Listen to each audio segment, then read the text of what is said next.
En el nombre del Padre, del Hijo y del Espíritu Santo, ofrecemos nuestro estudio, nuestro servicio, nuestro vivir para la santa gloria de Dios.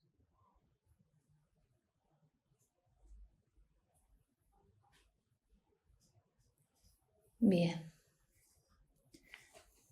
Vamos a retomar en el capítulo 2, que es la separación y la expiación. Y estamos ahora en el apartado 6, que es miedo y conflicto. Parecen dos palabras muy tenebrosas, muy alarmantes. Entonces es bueno entender lo que es el miedo y el conflicto a la luz de estas enseñanzas de Cristo. Dice: tener miedo parece ser algo involuntario y no estar bajo tu control. Repito, tener miedo parece ser algo involuntario y no estar bajo tu control.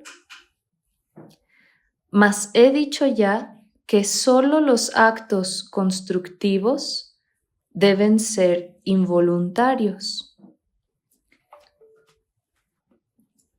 Recuerden lo que son los actos constructivos o los actos creativos, que son los actos de crear. Y ya se ha dicho antes que no creamos otra cosa que no sea amor. Porque eso es lo único que Dios crea, y al ser sus hijos no podemos crear otra cosa. Y ese crear amor es totalmente involuntario porque es natural, porque es espontáneo, porque es lo que se da sin pensarlo siquiera, sin intencionarlo, sin pretenderlo. Es un acto involuntario. El miedo, por su parte, no puede ser involuntario, ¿sí? Porque aquí bien dice: mas he dicho ya que solo los actos constructivos, es decir, solo los actos amorosos, deben ser involuntarios. Mi control puede hacerse cargo de todo lo que no es importante, mientras que, si así lo decides, mi asesoramiento puede dirigir todo lo que sí lo es. Yo no puedo controlar el miedo, pero este puede ser autocontrolado. Tu miedo me impide darte mi control. La presencia del miedo indica que has elevado pensamientos corporales al nivel de la mente.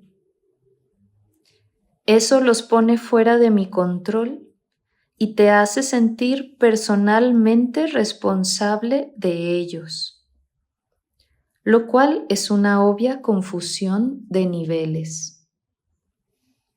Es decir, uno sale a la calle con gas pimienta en el bolso a estar a la, digamos que defensiva o a la ofensiva en el trayecto hacia donde sea que vayamos. Ese es nuestro miedo, haciéndonos creer que somos responsables de nuestra propia seguridad. ¿Cómo vamos a ser responsables de nuestra propia seguridad si por comenzar es Dios quien nos mantiene con vida? Por lo mismo, hay gente tan precavida que aún así termina cayendo en alguna situación límite o peligrosa o vulnerable, con todo y las medidas un poquito ya histéricas que toma al tratar de defender su propia vida o de cuidarse, cuando realmente todos estamos en manos de Dios. Y en ese sentido, es verdad cuando se dice, no hay nada que temer. Nada que temer. Ni la muerte misma, porque visto de una manera la muerte misma sería solamente despertar a Dios, en Dios, con Dios. Pero si tememos la muerte del cuerpo, que además es inevitable, viviremos un miedo que no nos pertenece. Lo curioso es que aquí, en esta lectura que acabamos de hacer, ese miedo no es involuntario.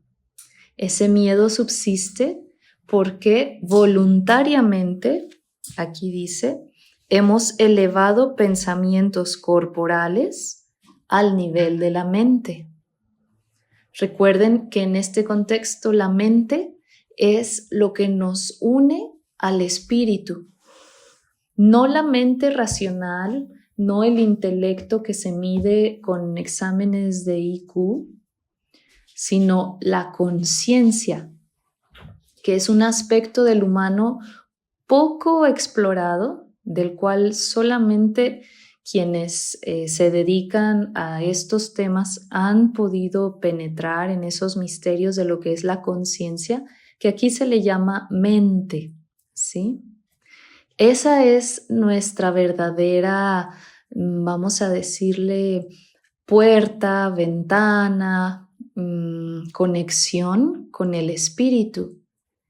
Esa mente, esa conciencia es lo que nos permite sabernos uno con Dios y por ende inmortales, no identificándonos con un cuerpo, sino con el alma. Mientras seguimos llevando nuestros pensamientos de que somos un cuerpo y decimos lo que yo soy este cuerpo, vamos a experimentar miedo de todo, de un virus, de un accidente, de que nos rompan el corazón, de que nos quedemos sin trabajo, de que enfermemos, etcétera, etcétera. Empiezan todos los peligros que únicamente pueden afectar al cuerpo que no somos. Sí, recuerden que el cuerpo es solo un vehículo de aprendizaje, además. Entonces, continuamos con la lectura y dice: yo no fomento la confusión de niveles. Tú debes, no obstante, elegir corregirla. ¿Sí? Como decía Jesús, al César lo que es del César, es decir, al cuerpo lo que es del cuerpo y a Dios lo que es de Dios. Dice: tú no justificarías un comportamiento demente por tu parte diciendo que no pudiste evitarlo.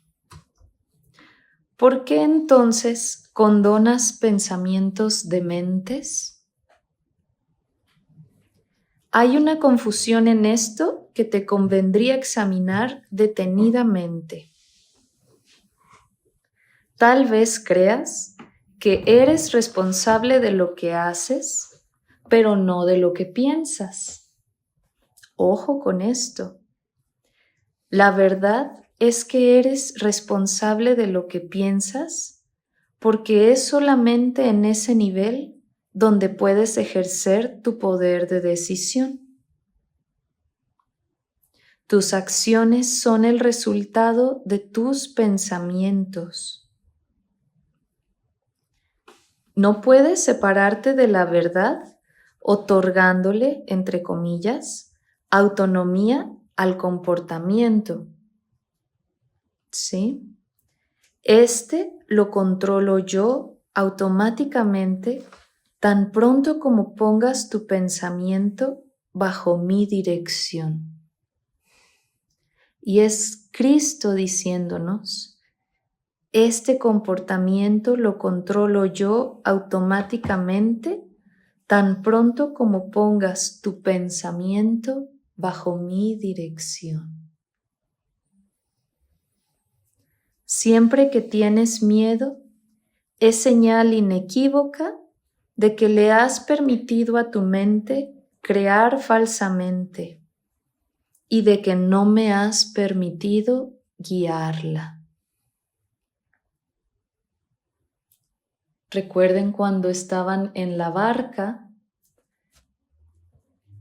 asustados ante la tormenta,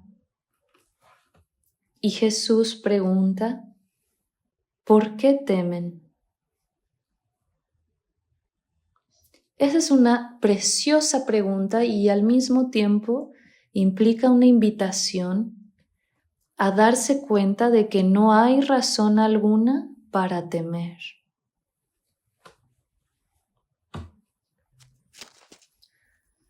Entonces, creemos que sentir miedo no es nuestra responsabilidad y que somos más bien las víctimas de esa sensación, de ese miedo.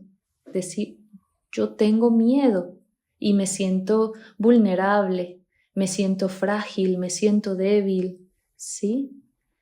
Pero este párrafo a lo que nos invita es a responsabilizarnos de esa sensación, de esa emoción y decir, tengo miedo porque me permití pensar de una manera contraria a lo que Cristo pudiese pedir de mí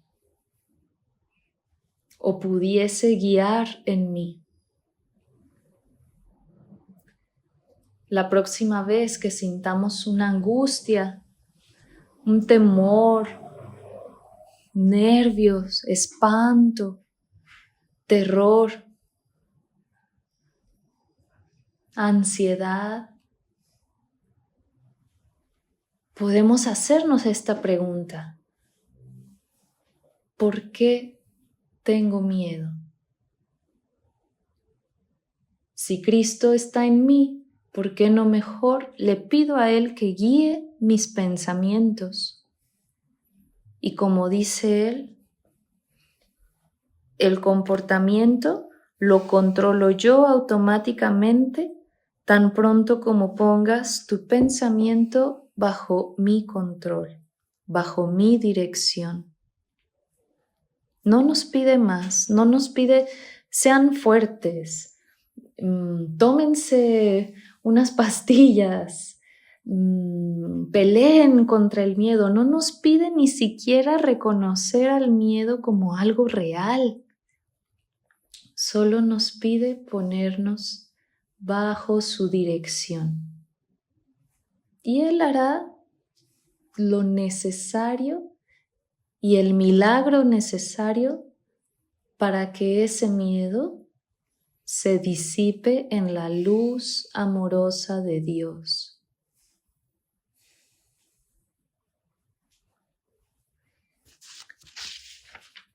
Entonces dice, de nada sirve pensar que controlando los resultados de cualquier pensamiento falso se pueda producir una curación. Cada vez que tienes miedo es porque has tomado una decisión equivocada. Esa es la razón por la que te sientes responsable de ello. Y ojo, la decisión equivocada no es decir, ay, me vine por la calle que no debí de haberme venido porque está muy a oscuras, sin luminaria y está muy sola y debí de haber tomado otra calle, otra dirección. No, esa no es la decisión equivocada. La decisión equivocada es no poner tus pensamientos bajo la dirección de Cristo y preferir poner lo que tu cuerpo y tu ego te dicten como los guías de tu comportamiento y de tu pensar. Ese es el único error. ¿Sí? Dice, tienes que cambiar de mentalidad, no de comportamiento. ¿Sí? Aquí nos están diciendo que no vale más poner una chapa con un cerrojo más grande. Ahí no está la solución al miedo. ¿Sí? Dice, y eso es cuestión de que estés dispuesto a hacerlo, es decir, a cambiar de mentalidad. No necesitas orientación alguna, excepto a nivel mental. La corrección debe llevarse a cabo únicamente en el nivel en el que es posible el cambio. Y ese nivel es mental, es decir, ese nivel es en la mente, en la conciencia, no en el afuera que llamamos, no en el exterior, ni siquiera en el cuerpo, ni siquiera es hacer cosas distintas a las que ya hacemos. Es cambiar de mentalidad. Dice, el cambio no tiene ningún sentido en el nivel de los síntomas donde no puede producir resultados. ¿Sí?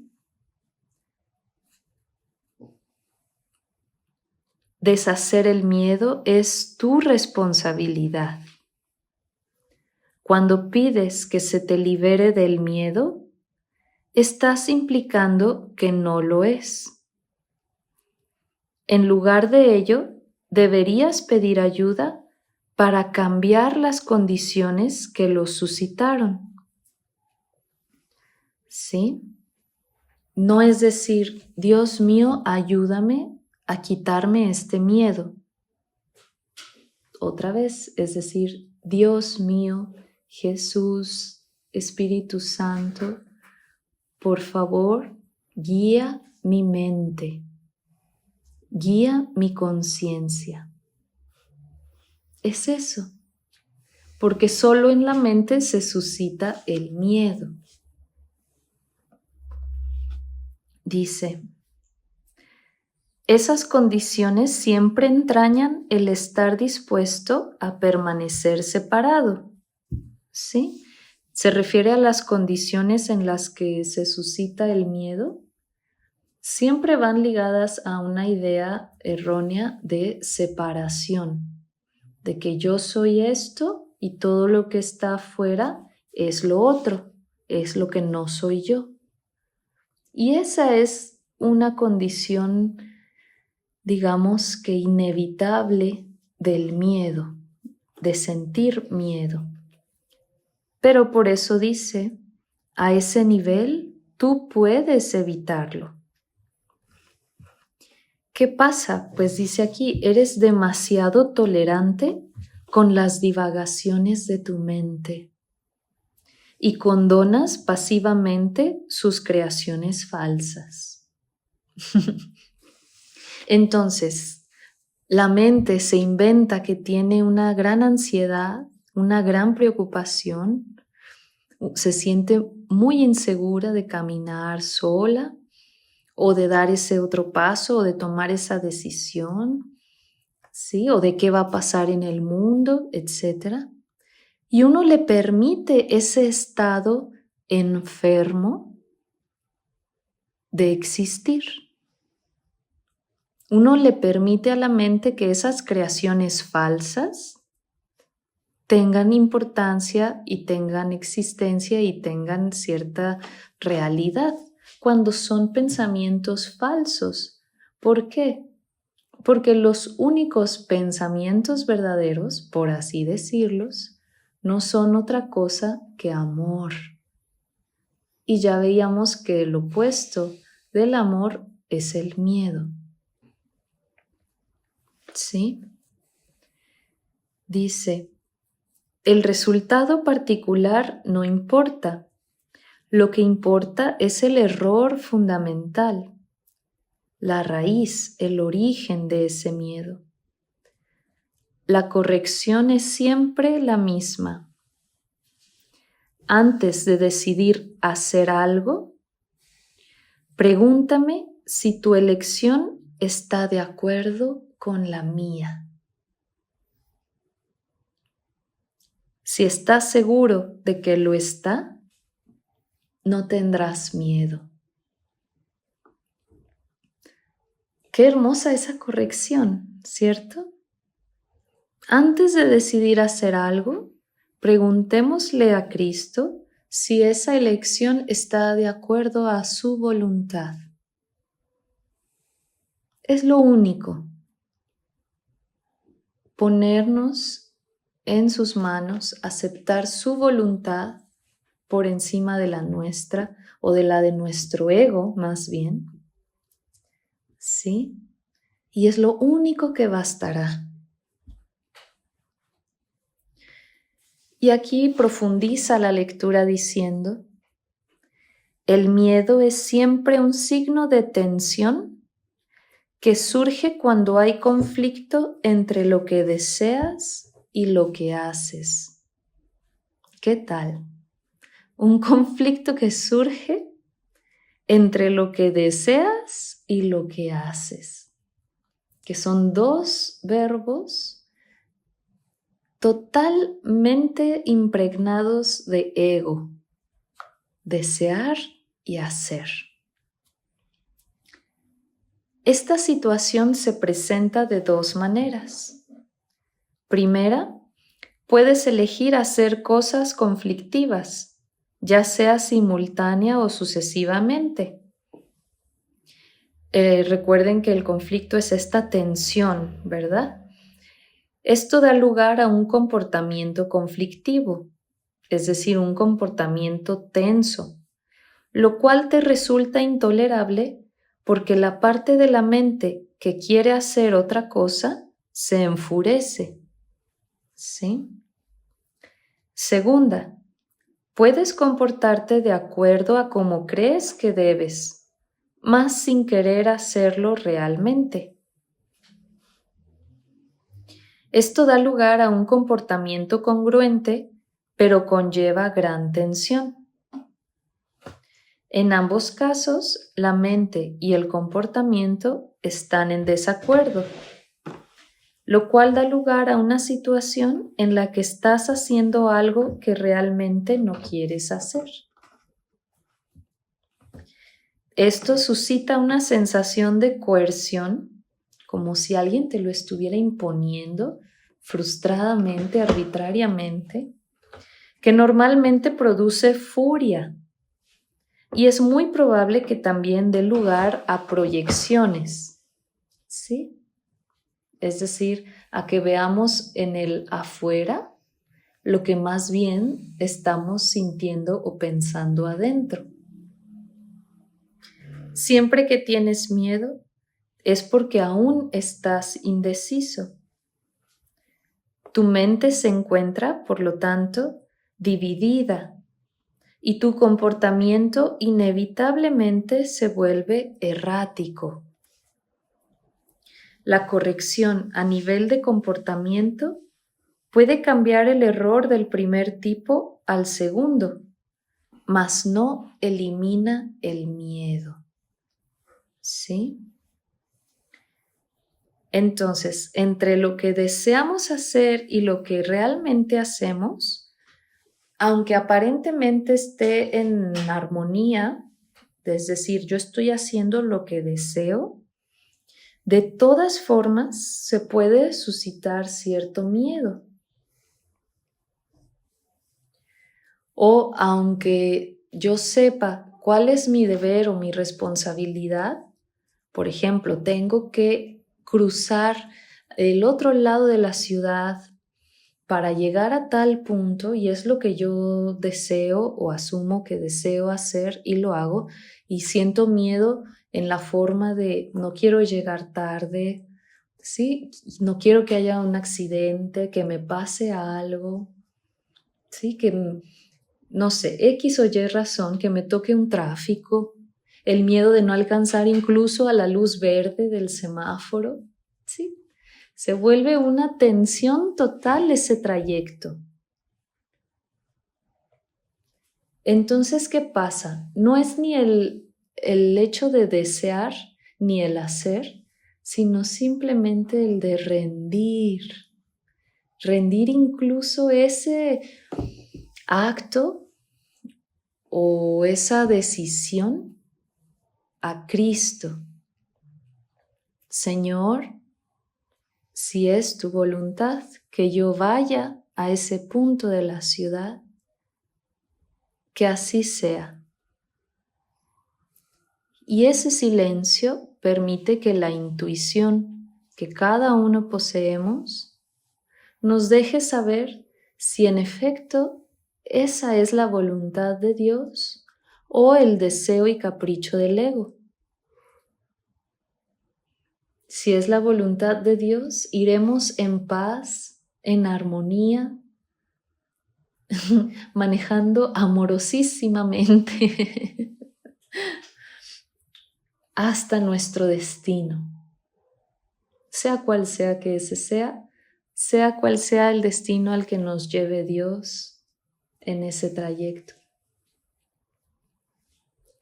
Nadie sabe si va a llegar incluso, ¿no? Recientemente falleció un amigo nuestro, muy querido, muy cercano, manejando precisamente. Lo importante no es llegar a ningún destino, sino dejarse guiar, dejarse llevar por Dios. Y si uno parte de este plano de aparente materia, corporalidad, una existencia física, parte de este plano con Dios en la mente, en el corazón, parte en paz. Y es lo único que tenemos garantizado como parte de esta dualidad ilusoria, ¿verdad? Que el cuerpo en algún momento perecerá. Entonces ni siquiera a eso hay que temer. Qué maravillosa esta enseñanza.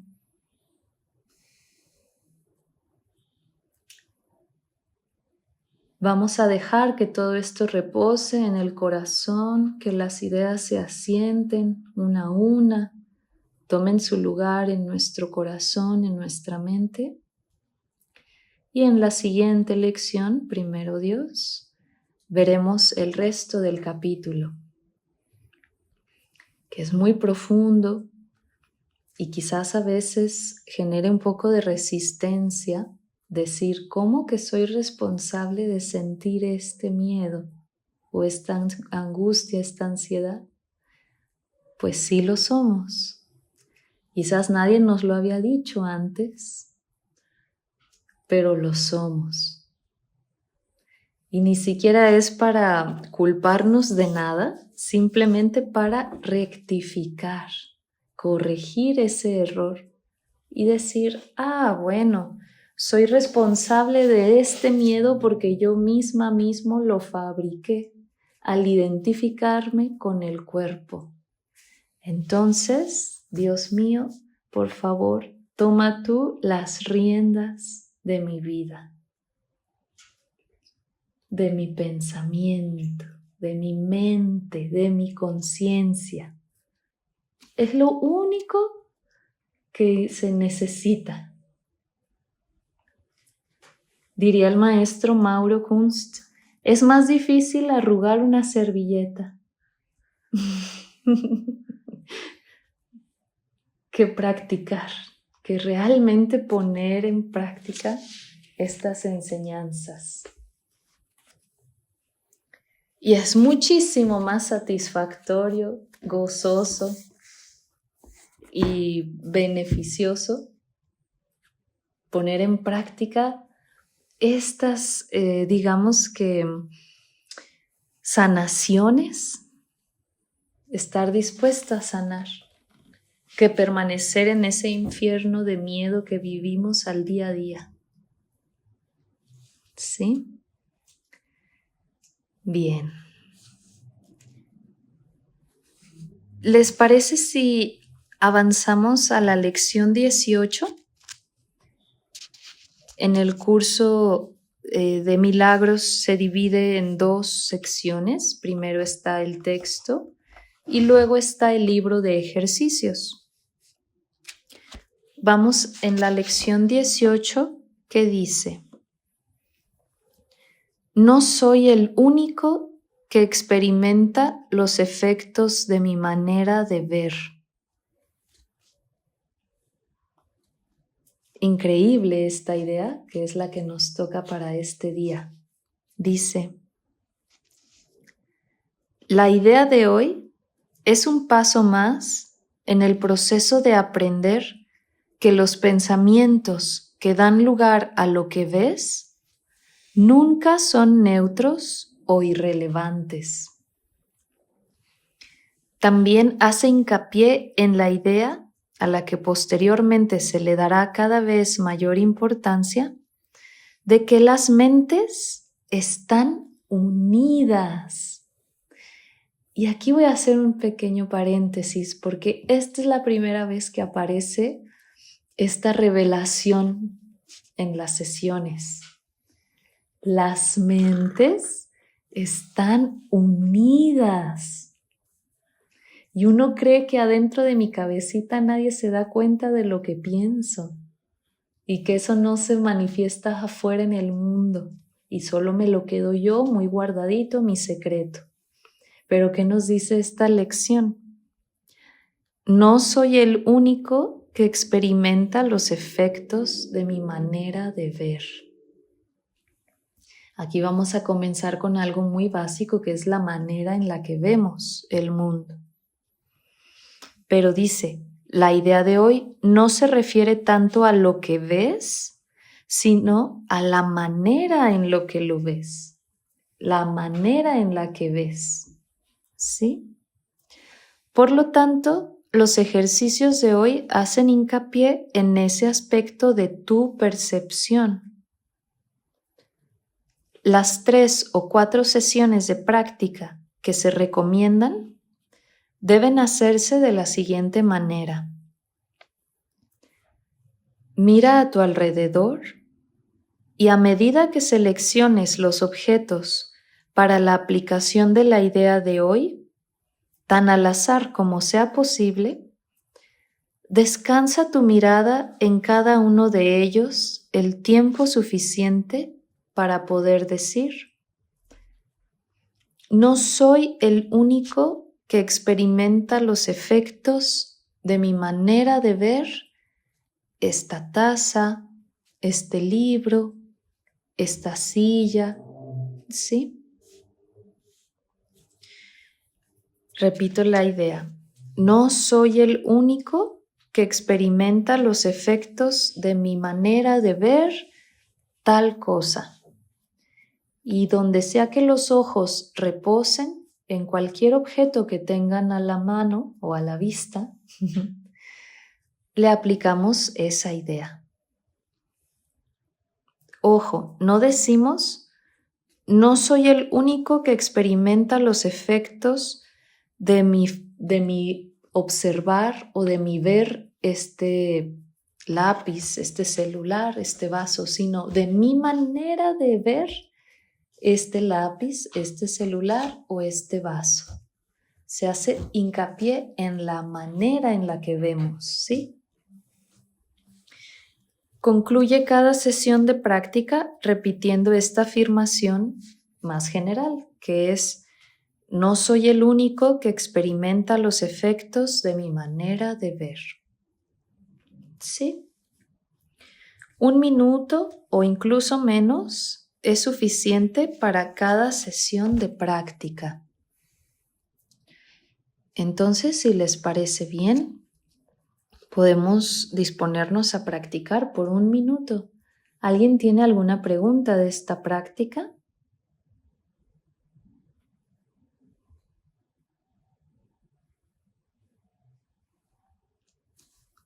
Bien, si estamos entonces en la misma sintonía, en el mismo entendimiento, vamos ahí donde sea que estemos a sentarnos cómodamente y con los ojos abiertos. Vamos a voltear a ver a nuestro alrededor y a aplicar la idea que es: no soy el único que experimenta los efectos de mi manera de ver tal objeto. ¿Sí? Y comenzamos.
Bien, vamos a cerrar esta práctica repitiendo para nuestros adentros: no soy el único que experimenta los efectos de mi manera de ver.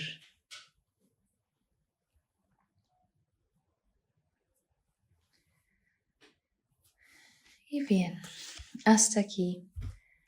¿Tiene alguien alguna observación, comentario respecto a esta práctica de apenas un minutito, de esta lección número 18 o de lo que leímos anteriormente sobre el miedo y el conflicto?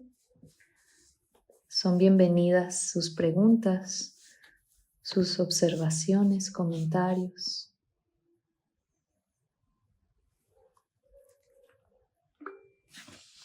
Sí, adelante, Nora. María, yo tengo una duda. Entonces, ¿otras personas también experimentan mi forma de ver?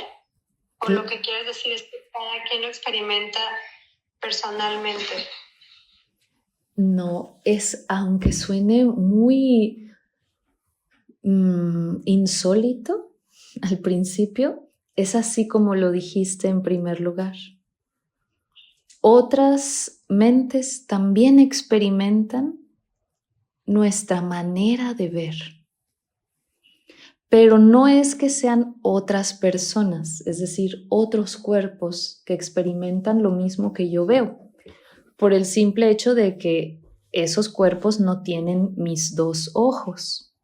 Solo este cuerpo que habito como vehículo de mi aprendizaje es lo que me muestra este mundo material multicolor. Sin embargo, como leíamos que todas las mentes están unidas, es decir, todas las conciencias están unidas, se experimenta a nivel de fraternidad la forma en la que vemos. ¿Sí? Es curioso, pero recuerden que se habla de que Dios tuvo a un único hijo Es verdad que ese único Hijo es Cristo, pero también es verdad que todos somos uno con Cristo. Toda la humanidad, a lo que el curso de milagros llama filiación, es ese único Hijo de Dios. Es otra manera de entender que todas las mentes están unidas. Todas las conciencias son solo una única conciencia. Y aunque habitemos cuerpos distintos, no somos los únicos que experimentamos los efectos de nuestra manera de ver. La manera de ver, no lo que vemos. ¿Sí? Por ejemplo, si vemos desde la separación, esa conciencia aparentemente se fragmenta.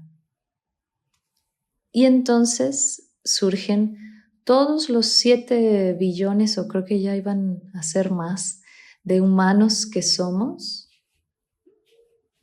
que están observando de manera aislada, desde la separación, desde la ignorancia, desde el error, de creernos cuerpos y por ende de estar separados. Pero por eso suceden luego casos de personas que, comprendiendo esto mismo, aunque sea en otro lenguaje o desde otro paradigma religioso, uno puede entrar en una misma sintonía o en una misma armonía con esas personas, porque su manera de ver no es desde la separación, sino desde la unidad y por ende desde el amor.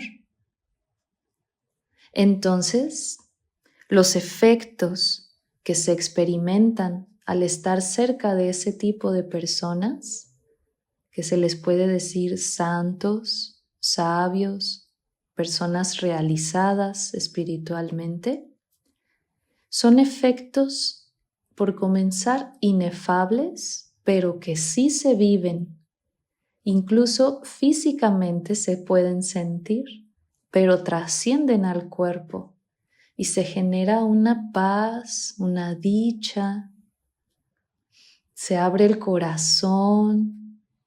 La mente se le desatan todos los nudos, las preocupaciones, los miedos y uno entra en paz, en comunión con Dios, por estar ante una presencia que ve la unidad.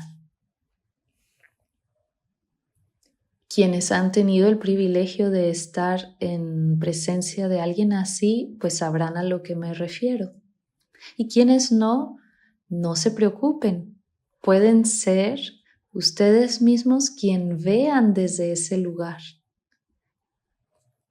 No se requiere mucho realmente, pero es no solo posible, sino deseable e incluso inevitable. ¿Sí? Que nosotros empecemos a observar desde esa unidad. Por ahora la lección solo nos hace reconocer que no soy el único que experimenta los efectos de mi manera de ver. Entonces ahí ya podemos empezar a tener una visión más amplia, abarcativa, incluyente, ¿sí? Desde una fraternidad compasiva, caritativa. Y no desde mi yo egoísta separado. ¿Sí? Espero eso conteste la pregunta. Sí, gracias. Me quedó más claro. Bien. José o Carolina tienen la mano levantada. Adelante. Sí, eso de que las mentes estén unidas, bueno, ahorita eso me agradó muchísimo, Es cierto, no estamos solos y hay ejemplos que nos dan, que todos los hemos vivido. Traes en la mente a una persona que tal vez no has visto en años y no sé si te has fijado que luego te la encuentras. Ahí eso es un ejemplo de que estamos, no estamos separados, estamos unidos. Y es un ejemplo muy simple, pero les aseguro que todos los hemos tenido. De ahí que también yo veo que ahora sí que todo lo que pensemos, si piensas positivo, lo vas a traer, pero también si piensas negativo, lo vas a traer también. Entonces, pues cuidado con nuestros pensamientos, con lo que le decimos a otras personas, porque pues ahorita ya hay mucho karma, ¿no? También, pero ahí me doy cuenta que efectivamente no estamos solos y todos estamos intercomunicados, nos guste o no nos guste. Claro, idealmente nos gustaría muchísimo estar todos conectados, todos en comunión. Eso sería bellísimo, sabernos uno, ¿verdad? Y ojo que aquí también, cuando dice que las mentes están unidas, se está refiriendo, decíamos, a esa mente más sublime o más sutil, más elevada, por así decirlo, que nuestra mente pensante, que esa pudiera ser más bien una actividad cerebral, cognitiva, propia de la supervivencia del cuerpo, ¿verdad? Sin embargo, también esa mente intelectual, racional, juega un papel directo con esa otra mente a la que nos referimos aquí, que conecta más con el espíritu, ¿sí? Pero sí, definitivamente también por eso hay muchas personas que desarrollan ese nivel mental para conectar o comunicarse, etcétera, con otros, pues otros cuerpos, otras mentes a un nivel muy, muy físico, ¿verdad?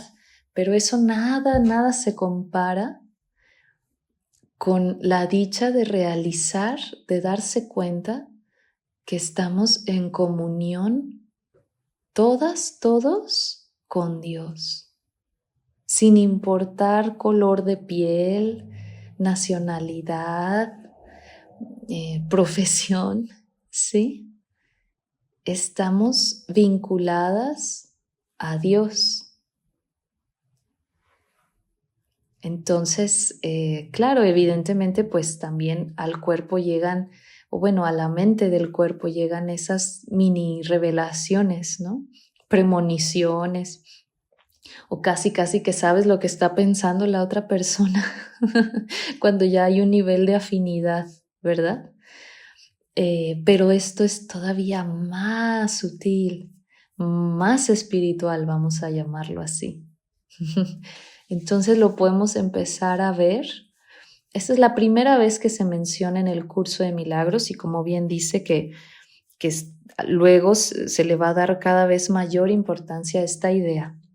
Pero por lo pronto saber que no somos los únicos, las únicas, que experimentamos los efectos de nuestra manera de ver.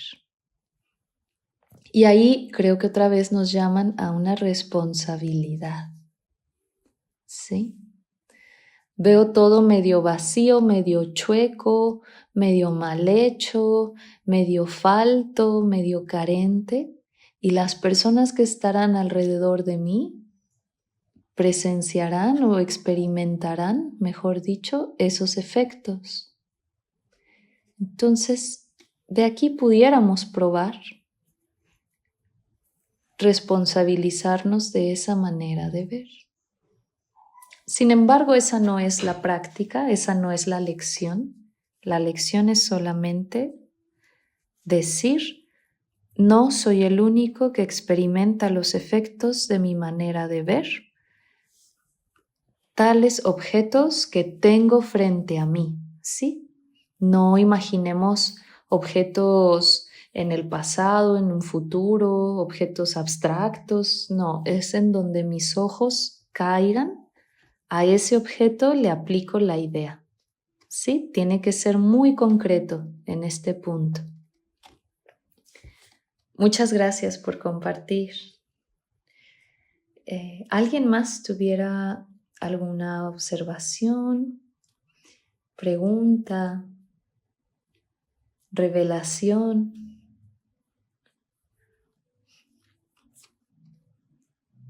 Bien,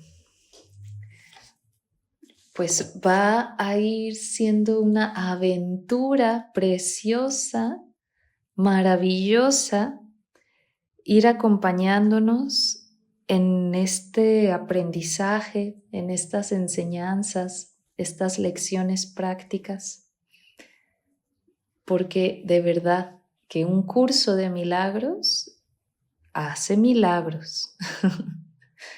Cambia totalmente la manera de ver. Y es solo el comienzo. Me refiero a no solo que estamos al comienzo del curso de milagros, sino que el curso de milagros, una vez completado todo el libro, los 365 ejercicios, es solo el comienzo. Imaginen eso. Entonces, bueno, que Dios nos dé licencia para continuar y para justo poder ir sintiendo, experimentando estos bellos frutos deliciosos de rendir nuestra voluntad, nuestra decisión a Cristo, al Espíritu, a Dios. Vamos a ir cerrando entonces la sesión.